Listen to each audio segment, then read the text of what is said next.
sudah tadi kan di sini itu kayak berat itu ya Pak, kayak halangi untuk bernafas, saya berat di dada ini, tapi sekarang sudah tidak berat lagi. Yesus.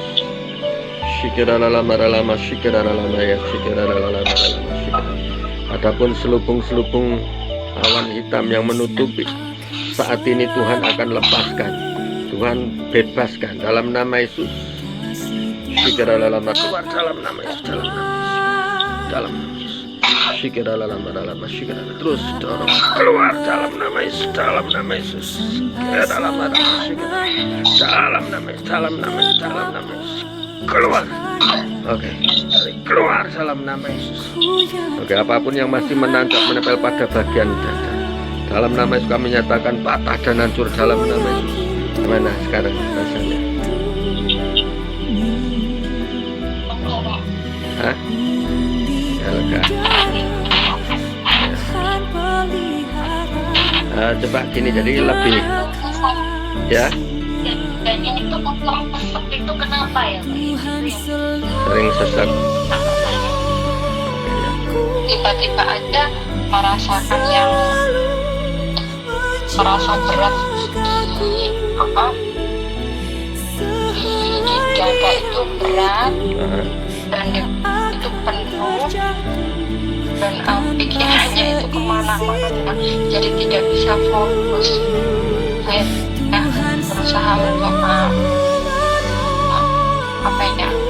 menghilangkan semua pikiran-pikiran yang tidak baik itu, tapi pikiran saya tetap tidak fokus. Oke, ya. Coba yang di perut ya, coba yang di perut ini sungguh-sungguh. Shikiralamaralama shikiralalama. Bapak, kami berdoa adapun kantong yang berisi cairan, mantra-mantra, rapalan-rapalan yang sejak dari masa mudanya, dari bayinya, dan otoritas kuasa nama Tuhan pengait-pengait yang kami nyatakan putus dalam bakar dalam nama Yesus. Segala cairan-cairan yang ada kita dorong keluar. Oke ya, rasakan 1, 2, 3 dalam nama Yesus, dorong keluar dalam nama Yesus, dorong keluar dalam nama Yesus, cabut dalam nama Yesus, keluar.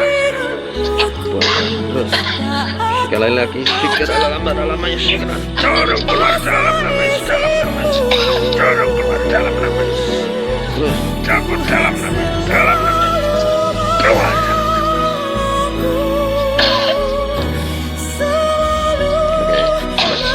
Terus doa itu kan harus ada dasarnya melalui firman. Nah, firman ini yang punya kuasa untuk memberikan kebebasan gitu. Nah, jadi gini, kita memang tidak bisa melarang burung terbang di atas kepala kita, ya kan? Kita nggak bisa larang itu.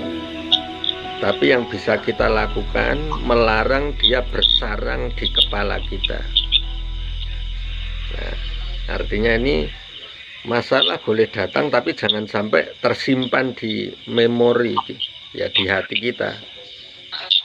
Nah, itu yang kita punya kuasa untuk menolak itu. Nah, tinggal kita mau pakai atau tidak, gitu kan.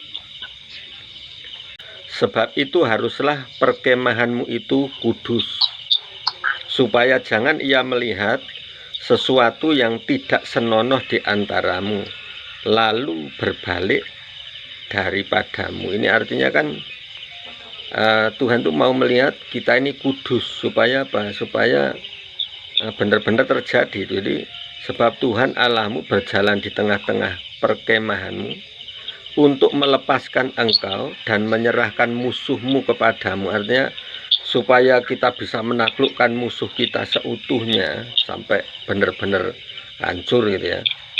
Nah, ini yang perlu kita lakukan adalah sebab itu haruslah perkemahanmu kudus. Perkemahan kita harus suci, supaya jangan ia melihat sesuatu yang tidak senonoh di antaramu lalu berbalik daripadamu. Nah, ini artinya jangan sampai Tuhan melihat sesuatu yang tidak berkenan, terus sudah mau mendekat, sudah mau menolong, ini berbalik, nggak jadi, itu maksudnya. gitu ya. Nah ini jadi supaya kita kudus di hadapan Tuhan, ya memang kita nggak bisa mencegah itu apa namanya, ada masalah datang, ada ini, tapi kita bisa mencegah hidup kita dikuasai hal-hal yang tidak berkenan di hadapan Tuhan, gitu ya. Nah artinya mulai kuduskan, ya, kuduskan hati kita, pikiran kita, roh kita. Kesulitan. Nah ini yang perlu kita doakan, karena kalau sesuai firman Tuhan, semakin ke sana, semakin mendekati kedatangan Tuhan, itu memang akan mengalami masa-masa sulit, masa-masa kesukaran, ya, masa kesukaran yang besar, gitu kan.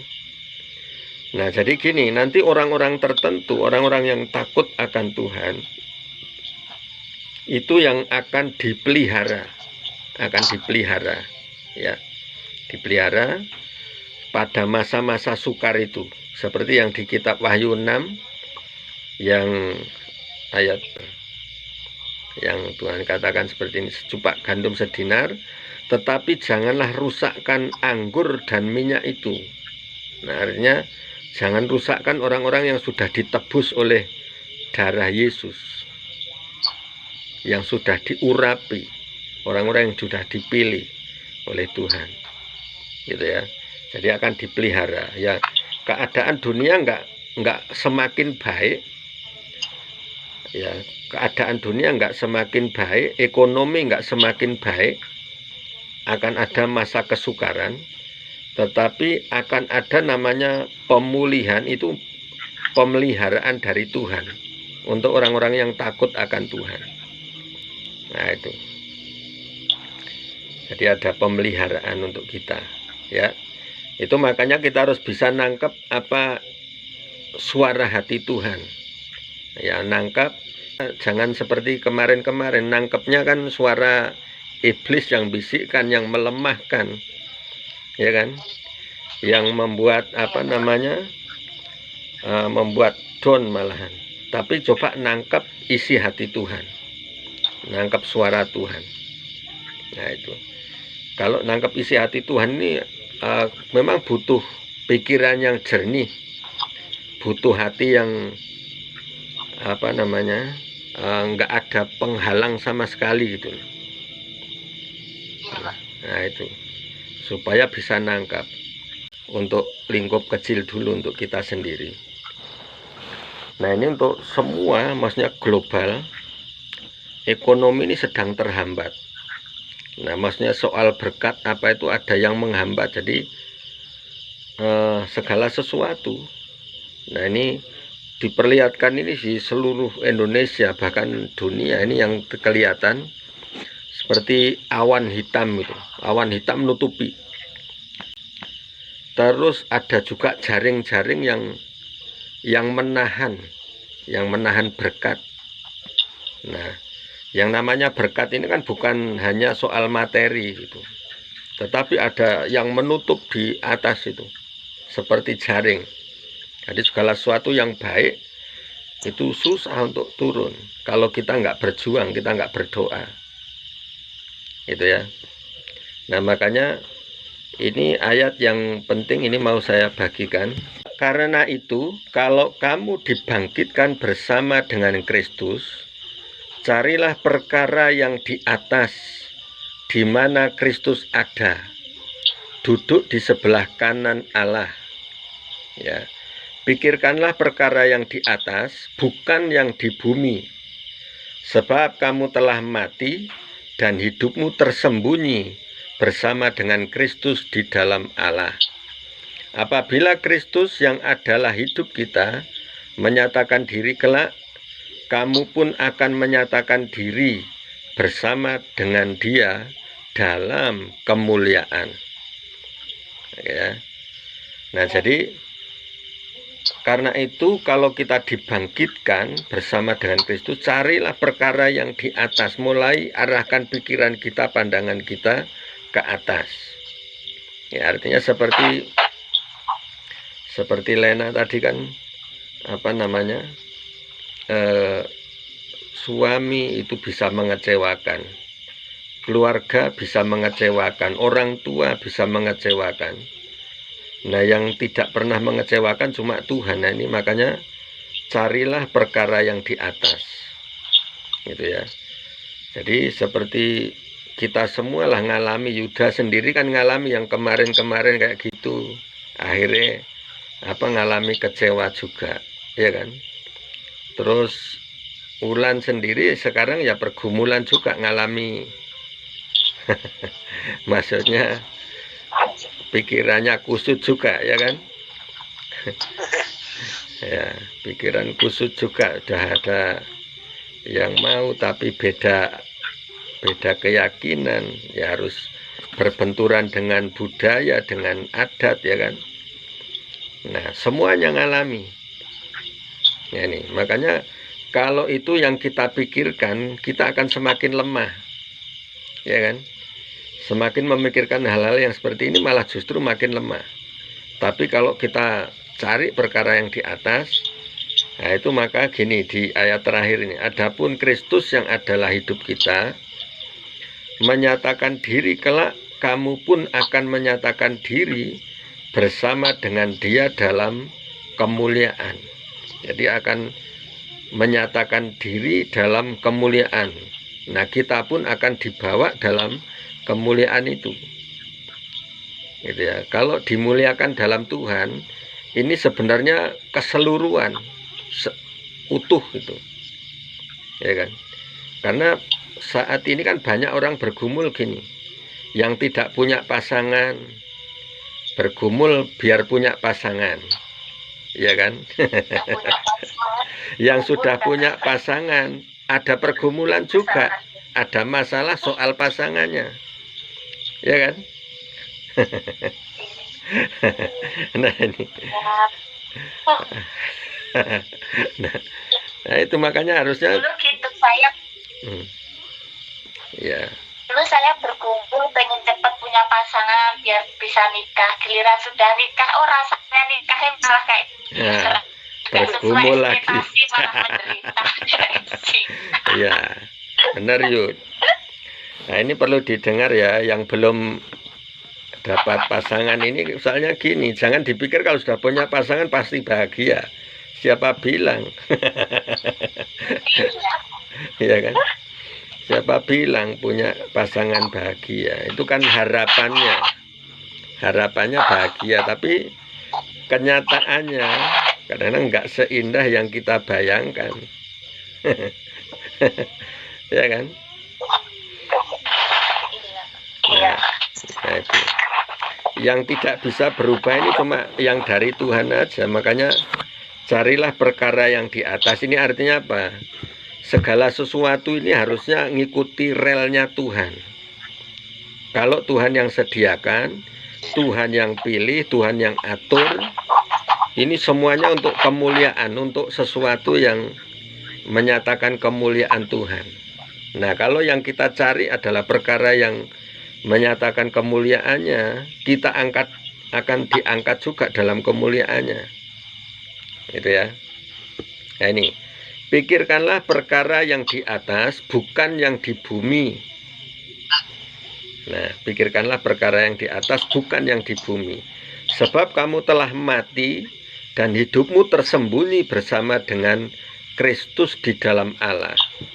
Nah, gini pertanyaannya, apakah nggak boleh mikir hal-hal yang duniawi ini, yang kita perlu ini? Nah, ini yang menjadi jawaban. Nah, coba ini kok.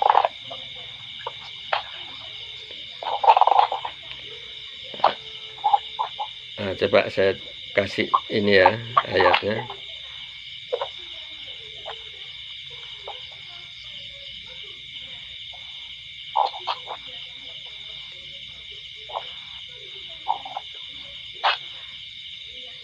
Yang mungkin pernah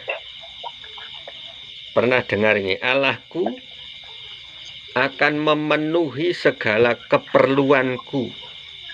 Ya, pernah dengar ayatnya kan? Allahku akan memenuhi segala keperluanku. Tetapi apa di bawahnya? Seturut kekayaan seturut kekayaan dan kemuliaannya. Jadi kalau Tuhan itu memenuhi keperluan kita bukan seturut apa yang menjadi keinginan kita, tetapi seturut dengan kekayaan dan kemuliaannya. Gitu ya. Nah, ini kalau seturut kemuliaannya artinya kita dibawa ke sesuatu yang lebih, ya, sesuatu yang lebih mulia, yang lebih berharga. Gitu ya. Nah, coba bayangin seperti Lena dulu mungkin cari pasangan kan waktu itu karena masih muda, mungkin nggak bergumul dulu dalam Tuhan. Yang penting aku suka, aku senang, iya kan? Nah, tapi belum tahu ini jodoh dari Tuhan atau bukan gitu. Maksudnya yang terbaik dari Tuhan atau bukan. Nah, seandainya dulu kan ngerti ayat ini, carilah perkara yang di atas, nah bukan yang di bumi. Artinya memikirkan tapi jangan sampai jadi beban. Itu yang seringkali salah kan. Kita ini memikir-mikirkan jadi beban, stres. Nah, bukannya dapat yang terbaik, malah semuanya meleset gitu. Ya, untuk Ulan juga ini pelajaran untuk Ulan. Nah, ini. Nah, jadi Allahku akan memenuhi keperluanku, tetapi seturut kekayaan dan kemuliaannya. Seturut kekayaan dan kemuliaannya. Artinya gini, sesuai dengan pengetahuannya Tuhan. Tuhan lebih tahu apa yang terbaik untuk kita. Ya kan? Tuhan lebih tahu yang nantinya lebih berguna untuk kita. Oke? Nah, ini jadi Tuhan ini lebih tahu apa yang nanti kedepannya seperti apa gitu. Ini contoh saya saja ya, contoh. Saya sendiri kan sebagai laki-laki secara jujur ya, pengennya kan pasangan ini yang paling enggak tingginya mengimbangi gitu, seimbang. Terus yang badannya cukup seksi gitu. Ya kan, yang berisi gitu kan. Nah, karena ibu dulu nggak seperti itu. Nah, tetapi gini, saya pernah lihat, wah kalau dapat yang seperti ini, wah ini ya kan, ada di Salatiga sana, orangnya tinggi semampai ya kan. Nah, bagus lah.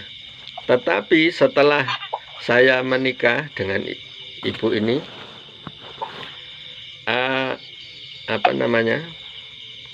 ini baru saya tahu gitu. Setelah 10 tahun, 20 tahun berlalu, saya pulang ke Salatiga ini, yang dulu saya anggap seksi ini sekarang sudah seperti emak-emak. Sudah kelihatan tua, kayak orang sudah punya cucu banyak itu. Nah, sedangkan saya lihat istri saya dibanding mereka jauh lebih muda gitu. Nah, ini artinya Tuhan lebih tahu 10 tahun mendatang seperti apa, 20 tahun mendatang seperti apa. Ya, bukan yang sekarang. Kita kadang-kadang lihatnya yang sekarang, wah cantik ya, wah ini baik gitu. Tapi seringkali mata kita tertipu. Nah itu. Oke. Jadi jangan dibikin kusut-kusut lagi ya kan. Cari perkara yang di atas, cari perkara dari Tuhan.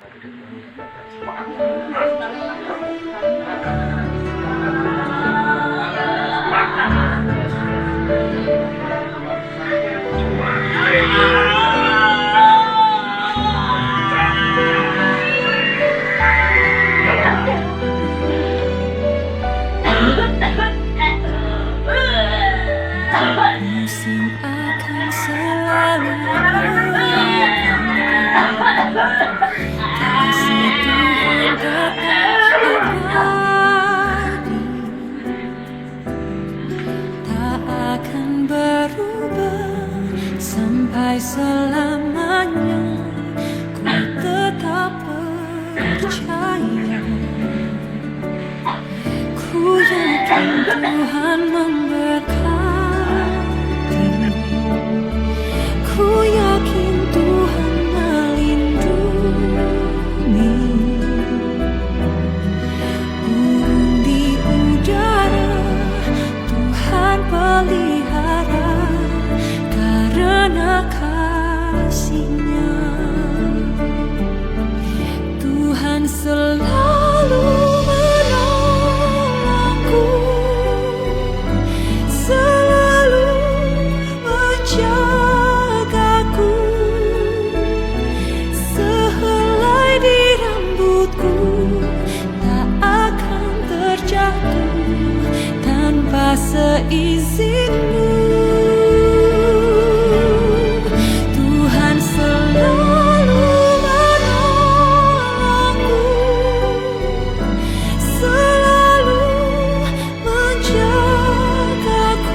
Tuhan akan memperbaharui pengurapan kuasa-Mu. Tuhan akan semakin tambahkan karunia-karunia supaya kami semakin layak dipakai Tuhan menyatakan kuasa dan kemuliaan dalam nama Yesus. Dan Tuhan berikan kepada kami hati Kristus, hati yang penuh kerendahan hati yang mengasihi, yang dipenuhi oleh belas kasihan Tuhan. Terima kasih Bapa, kami serahkan, dan kami serahkan untuk setiap pergumulan anak-anak Tuhan campur tangan. Apa yang sakit Tuhan sembuhkan. Kalau ada yang mengalami persoalan Tuhan buka jalan. Kalau ada yang mengalami persoalan keuangan Tuhan buka jalan. Tuhan berkati berlimpah-limpah di dalam nama Yesus. Dan mulai malam ini akan terjadi terobosan baru. Kami percaya kuasa-Mu dinyatakan, kuasa kelepasan ilahi, kesembuhan ilahi, berkat ilahi juga turun atas kami dalam nama Yesus. Terima kasih